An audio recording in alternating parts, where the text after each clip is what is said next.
Every second, trillions of gigabytes of data flow across the globe. Video streams, high-frequency stock trades, cloud backups, and international phone calls. We tend to think of this digital universe as living in the cloud, floating invisibly through the air via satellites. But the reality of global communication is far more physical, far heavier, and buried thousands of meters underwater. More than 99% of all intercontinental internet traffic travels through a network of tiny glass threads laid across the abyssal plains of our oceans. There are over 500 active submarine cables wrapping around the planet, stretching nearly 1.4 million kilometers. Without them, the modern internet as we know it would collapse instantly. So, how do we engineer glass cables thinner than a human hair to survive hostile ocean pressure, shifting tectonic plates, and thousands of miles of salt water? Let's break down the mechanics. At first glance, a submarine cable looks like an industrial garden hose. But its internal architecture is a masterclass in materials engineering. Depending on where it's placed, the cable ranges from the thickness of a soda can down to the diameter of a marker pen. On the outside, a heavy polyethylene jacket shields against salt water. Beneath that lies galvanized steel armor wire designed to resist crushing pressures and mechanical impacts. Moving inward, a copper or aluminum sheath conducts thousands of volts of direct current to power underwater amplifiers, surrounding a central steel tube filled with waterproof gel. At the absolute core sit the actual data conduits, ultra-pure strands of glass optical fiber. Data is converted into pulses of laser light that bounce down these core fibers at nearly 200,000 kilometers per second, roughly two-thirds the speed of light in a vacuum. Using a technique called dense wavelength division multiplexing, DWDM, engineers fire multiple wavelengths, or colors, of light down a single hair-thin fiber simultaneously, allowing a single cable pair to transport over 200 terabits of data per second. Even in ultra-pure glass, light signals degrade over vast distances due to scattering and absorption. After traveling about 60 to 100 kilometers, the laser pulse grows faint. If left unchecked, a trans-Pacific signal would fade into noise long before reaching the opposite shore. The solution? Submersible repeaters.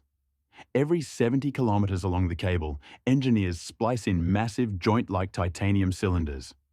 Weighing over 500 kilograms each, these devices act as optical amplifiers. Inside each repeater, the light doesn't even need to be converted back into electricity to be boosted. Instead, it passes through a short length of optical fiber spiked with the rare earth element erbium. Erbium ions transfer their energy directly to the passing data beam, boosting the signal purely optically while resting under 4,000 meters of water pressure.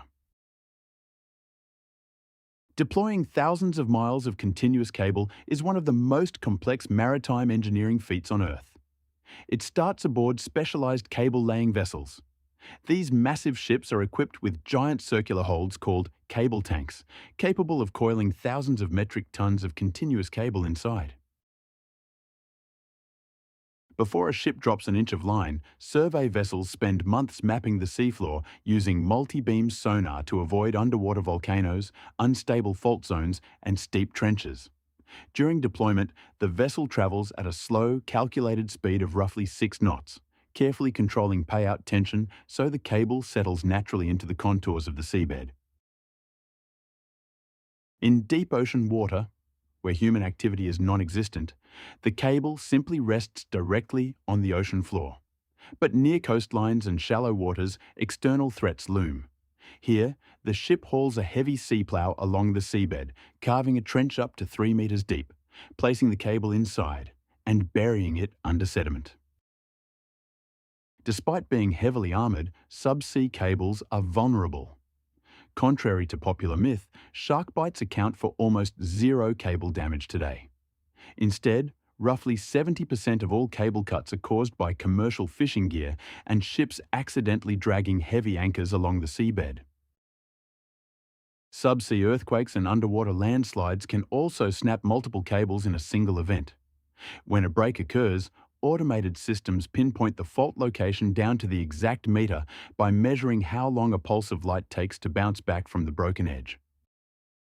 Repair ships are deployed immediately. They drop grapnel hooks or deploy remotely operated vehicles, ROVs, to slice the damaged section, drag both ends up to the surface ship, and painstakingly splice in a fresh segment of cable inside a cleanroom aboard the vessel before lowering it back down. A far more deliberate threat is emerging in modern geopolitical conflict: grey zone subsea sabotage. Unfriendly nations are increasingly viewing these underwater lines as high-value targets for strategic leverage. Using specialized oceanographic research vessels and dark fleet spy ships equipped with advanced multi-beam sonar, hostile actors can scan the ocean floor and pinpoint the exact coordinates of buried transoceanic cables with sub-meter precision, even thousands of meters down in international waters. Once localized, physical disruption is executed with surgical accuracy. Deep-diving remotely operated vehicles, ROVs, and autonomous underwater vehicles, AUVs, launched covertly from surface vessels or submarines, are deployed down to the abyssal plain. Fitted with heavy-duty hydraulic cutters, these robot vehicles can slice cleanly through steel-armored jackets and core fibres. Alternatively, guided explosive charges or timed seabed munitions can be dropped directly onto cable landing junctions and optical repeaters. Detonating these destroys not just the glass fibres, but the high-voltage power conduits, rendering vast stretches of the line entirely unrepairable at sea. The strategic payoff of such an attack is devastating: total digital paralysis, because modern economies rely on real-time transoceanic bandwidth for everything from cross-border financial transactions to cloud compute and defense communications. Coordinated strikes on key choke points can sever an entire nation's external connectivity instantly. While traffic can theoretically be rerouted through remaining lines, overloading surviving infrastructure causes catastrophic bottlenecking, freezing financial markets, and plunging targeted nations into digital isolation within seconds. As demand for AI processing power and global bandwidth continues to skyrocket, tech titans like Google, Meta, and Microsoft are now directly funding their own private transoceanic cables. New designs are incorporating hollow core fibres to push light transmission even closer to the speed of light in a vacuum. So, the next time you send a message across the globe or stream a video in real time, remember, it probably isn't flying through space. It's racing through a thread of glass, resting thousands of meters beneath the waves, powering our hyper-connected world.